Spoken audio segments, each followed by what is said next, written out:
रामलला के दर्शन करने पहुंची हूँ। ये मैं अपना सौभाग्य मानती हूँ कि आज अयोध्या आने का मुझे मौका मिला है और उम्मीद करती हूँ अच्छे दर्शन मिलेंगे। भगवान श्री राम हमें भी आशीर्वाद देंगे और आने वाले समय में देश के लिए भी, देश के विकास प्रगति में भगवान श्री राम का आशीर्वाद देश के लिए बना रहेगा। एक तो इतना आनंद फानंद में ये बिल लाए हैं, ये बिल्कुल उसी तरीके से है जैसे ईडी, सीबीआई, इनकम टैक्स को अपने मुख्यालय में भारतीय जनता पार्टी ने बिठाया हुआ है, जिसके चलते हेमंत सोरेन जी हो, अरविंद केजरीवाल जी हो, संजय सिंह जी हो, संजय राउत जी हो, विपक्ष पे जो उन्होंने ईडी आईटी का कहर मचाया है, उसी को और आगे बढ़ाने के लिए, अपना कार्यक्रम बढ़ाने के लिए इन्होंने कार्रवाई की है।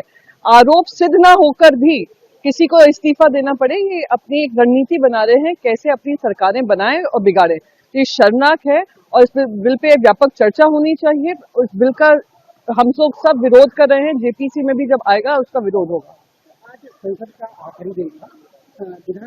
लोकसभा अध्यक्ष ने कहा कि 120 घंटे चर्चा होनी थी, लेकिन नहीं हो पाया, तो हम लोग नहीं हासिल कर सके। इससे कई सवालों के जवाब नहीं हो सकते। उन्होंने कहा जनता और देश का नुकसान होता है।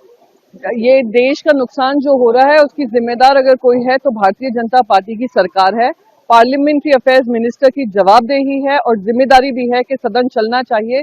जो विपक्ष की मांग थी कि चर्चा जो होनी चाहिए, क्यों व्यापक चर्चा नहीं होने दी, क्यों इस तरीके के बिल्स पास किए गए हैं इतने विरोध के बावजूद, तो दिखाता है कि ये सरकार ही है जो पार्लियामेंट का समय बर्बाद करती है, नष्ट करती है। जिनको पार्लियामेंट की प्रोसेस पे ही भरोसा नहीं है, वो लोग इसी तरीके का काम करेंगे और स्पीकर हमें आकर इस तरीके के लेक्चर देंगे। ट्रम्प जी के टैरिफ को लेकर के कैसे देखते हैं? नहीं, ट्रम्प जी का जो टैरिफ है, ट्रम्प जी अपनी मनमानी करे जा रहे हैं। दुनिया देख रही है उनकी मनमानी किस तरीके से चल रही है, पर जो खास करके देश हमारे भारत के लिए कर रहे हैं, टैक्स लगा रहे हैं।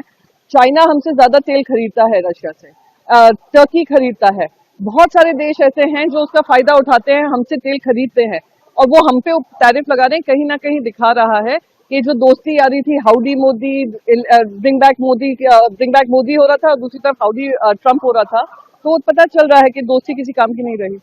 वायरल हो रही है, आखिरी सवाल कैसे? कुछ नहीं, वो दोस्ती में नाराजगी भी चलती है, इस तरीके की बातचीत भी चलती है और कुछ नहीं है।